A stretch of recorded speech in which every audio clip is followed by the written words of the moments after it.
दोस्तों आपके मन में कई बार ये सवाल आया होगा कि लॉयर, एडवोकेट और बैरिस्टर में आखिर क्या अंतर होता है। Senior advocate, advocate general, solicitor general और अटॉर्नी जनरल, ये टर्म्स भी आपने बहुत बार सुने होंगे। महात्मा गांधी बैरिस्टर थे या एडवोकेट? दोस्तों आज की इस वीडियो में कॉमनली इस तरह के यूज़ किए जाने वाले टर्म्स को आप समझेंगे। इन्हें कब और किसके लिए यूज़ करना है ये भी आप जानेंगे। तो चलिए बिना किसी देरी के वीडियो को स्टार्ट करते हैं। सबसे पहले हम दो टर्म्स लॉयर और बैरिस्टर को समझ लेते हैं। सबसे पहले हम बात करते हैं लॉयर की, जिसे वकील कहते हैं। तो बेसिकली लॉयर या वकील वो इंसान होते हैं जिसने लॉ की पढ़ाई की हो, जो लॉ ग्रेजुएट हो। अब चाहे उसने 3 साल का एलएलबी का कोर्स किया हो या फिर 5 साल का बीए एलएलबी का कोर्स किया हो, वो लॉयर होता है। लेकिन एडवोकेट नहीं होता है। इसे आप आगे समझेंगे। तो आप कह सकते हैं कि जिसके पास लॉ की डिग्री है, जिसने लॉ की पढ़ाई की है, वो लॉयर या वकील होते हैं।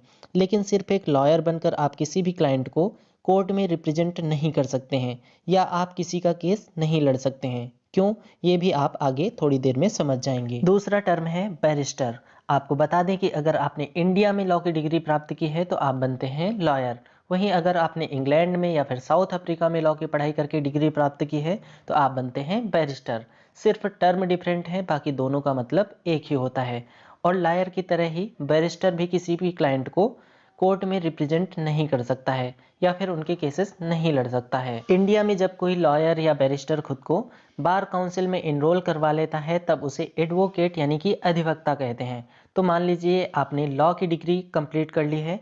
अब आप बीसीआई यानी कि बार काउंसिल ऑफ इंडिया में खुद को इनरोल करने के लिए बीसीआई का एग्ज़ाम देंगे, जिसे पास करने के बाद आप वहां खुद को इनरोल कर सकेंगे। इसके बाद आपको बीसीआई से कोर्ट में प्रैक्टिस करने का लाइसेंस मिल जाएगा और आप लायर से प्रमोट होकर के बन जाएंगे एडवोकेट, मतलब अधिवक्ता। तो अब आप ये समझ सकते हैं कि यदि कोई व्यक्ति अपने आप को एडवोकेट या फिर अधिवक्ता बताता है तो इसका मतलब होता है कि उसके पास अदालत में प्रैक्टिस करने का लाइसेंस है और वह क्लाइंट को कोर्ट में रिप्रेजेंट कर सकता है और उनके केसेस लड़ सकता है।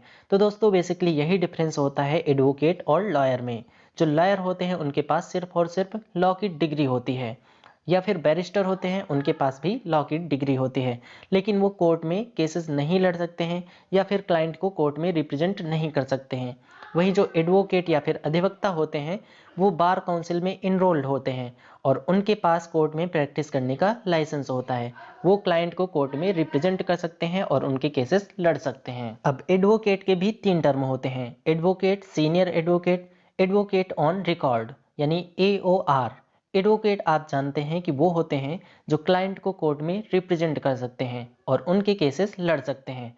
अब ये सीनियर एडवोकेट क्या होते हैं? तो सीनियर एडवोकेट की मान्यता हाई कोर्ट या सुप्रीम कोर्ट उन एडवोकेट्स को देते हैं जिनके पास अच्छा खासा एक्सपीरियंस यानी कि अनुभव होता है और कानून की अच्छी जानकारी हो। मतलब ऐसे एडवोकेट्स जिनके पास 10 वर्ष से ज़्यादा का प्रैक्टिस का एक्सपीरियंस हो और तमाम सारे केसेस में अपियर हुए हों और कितने फैसले उनके फेवर में आए या फिर नहीं आए हैं, उनका कैसा रिकॉर्ड है, इसके आधार पर ये डिसाइड किया जाता है। जब कोई सीनियर एडवोकेट हो जाता है तो उनका गाउन, उनका कोट, ये सब डिफरेंट हो जाता है और उनकी फीस भी काफ़ी ज़्यादा बढ़ जाती है।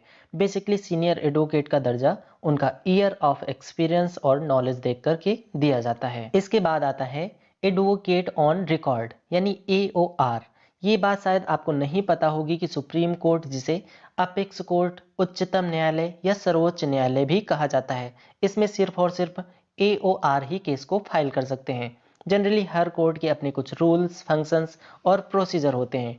ठीक उसी तरह सुप्रीम कोर्ट के भी अपने कुछ अलग रूल्स हैं। तो अगर सुप्रीम कोर्ट में कोई भी एडवोकेट केस फाइल करने चला आएगा तो सुप्रीम कोर्ट का टाइम वेस्ट होगा। इसलिए जो AOR यानी कि एडवोकेट ऑन रिकॉर्ड में रजिस्टर्ड होते हैं, सिर्फ और सिर्फ वही एडवोकेट सुप्रीम कोर्ट में केस फाइल कर सकते हैं।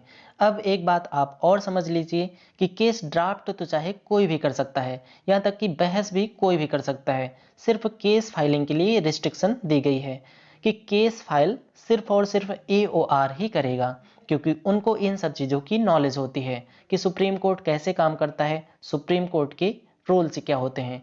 AOR बनने के लिए आपको सुप्रीम कोर्ट की AOR की परीक्षा पास करनी पड़ती है। इसके बाद हम बात करते हैं एडवोकेट जनरल की, जिसे महाधिवक्ता कहते हैं। प्रत्येक स्टेट के गवर्नर यानी कि राज्यपाल अपने स्टेट के लिए एक एडवोकेट जनरल को अपॉइंट करते हैं। एडवोकेट जनरल यानी कि महाधिवक्ता का काम ये होता है कि अगर स्टेट गवर्नमेंट को अदालत में रिप्रेजेंट करना होता है तो ये काम एडवोकेट जनरल करते हैं, यानी कि ये अदालत में सरकार का पक्ष रखते हैं। तो राज्य सरकार के सारे केसेस को कोर्ट में रिप्रेजेंट करते हैं एडवोकेट जनरल। इसके साथ ही अगर स्टेट गवर्नमेंट को कोई लीगल एडवाइस चाहिए होते हैं तो वो भी एडवोकेट जनरल ही देते हैं। एडवोकेट जनरल को स्टेट का फर्स्ट लॉ ऑफिसर कहा जाता है। इसके बाद हम बात करते हैं अटॉर्नी जनरल की। अटॉर्नी जनरल को हिंदी में महान्यायवादी कहा जाता है। जिस तरह से एडवोकेट जनरल किसी भी लीगल मैटर के लिए कोर्ट में स्टेट गवर्नमेंट को रिप्रेजेंट करते हैं, ठीक उसी तरह से अटॉर्नी जनरल सेंट्रल गवर्नमेंट के केसेस को लड़ते हैं या कोर्ट में केंद्र सरकार का पक्ष रखते हैं। अटॉर्नी जनरल को देश का फर्स्ट लॉ ऑफिसर कहा जाता है। ये सेंट्रल गवर्नमेंट के किसी भी लीगल मैटर में सलाह देते हैं, यानी कि एडवाइस देते हैं। अटॉर्नी जनरल के बाद सेकंड नंबर पर होते हैं सॉलिसिटर जनरल। सॉलिसिटर जनरल को देश का सेकंड लॉ ऑफिसर कहा जाता है। ये केंद्र सरकार के किसी भी लीगल मैटर में अटॉर्नी जनरल की हेल्प करते हैं। तो अटॉर्नी जनरल को कंट्री का फर्स्ट लॉ ऑफिसर कहा जाता है और सॉलिसिटर जनरल को कंट्री का सेकंड लॉ ऑफिसर कहा जाता है। दोस्तों, दो टर्म आप और सुनते हैं, एक पब्लिक प्रोसिक्यूटर और दूसरा गवर्नमेंट प्लीडर। हमारे देश में किसी भी व्यक्ति या व्यक्तियों के समूह द्वारा किए गए आपराधिक कृत्य को पूरे समाज के खिलाफ किया गया अपराध माना जाता है। इस लिहाज से अपराधी द्वारा किए गए किसी भी अपराध के लिए सजा तय करने की जिम्मेवारी न केवल अपराध का शिकार हुए यानी कि पीड़ित व्यक्ति की होती है, बल्कि अपराधी को सजा देने का दायित्व पूरे समाज और सरकार पर होता है, क्योंकि किसी भी व्यक्ति द्वारा किया गया अपराध पूरे समाज को प्रभावित करता है। ऐसे में अगर एक एडवोकेट जो सरकार की तरफ से पीड़ित का पक्ष लेता है यानी विक्टिम की तरफ से कोर्ट में प्रस्तुत होता है, इसे ही पब्लिक प्रोसिक्यूटर यानी लोक अभियोजक कहा जाता है। पब्लिक प्रोसिक्यूटर आपराधिक मामलों, जिन्हें फौजदारी के मामले या इंग्लिश में क्रिमिनल केसेस कहते हैं, ऐसे केसेस में पीड़ित पक्ष को रिप्रेजेंट करने या उन्हें न्याय दिलाने के लिए सरकार द्वारा अपॉइंट किए जाते हैं। पब्लिक प्रोसिक्यूटर से अपेक्षा की जाती है कि वह निष्पक्ष रूप से कार्य करे और मामलों से संबंधित सभी तथ्यों, दस्तावेजों और साक्ष्यों को अदालत के सामने प्रस्तुत करे ताकि अदालत न्याय कर सके। तो पब्लिक प्रोसिक्यूटर वो होते हैं जो आपराधिक मामलों में यानी कि क्रिमिनल केसेस में पीड़ित को न्याय दिलाने के लिए सरकार की तरफ से अपॉइंट किए जाते हैं। जो वकील सिविल केसेस यानी कि दीवानी मामलों में पीड़ित को न्याय दिलाने के लिए सरकार की तरफ से नियुक्त किए जाते हैं, वो कहलाते हैं गवर्नमेंट प्लीडर।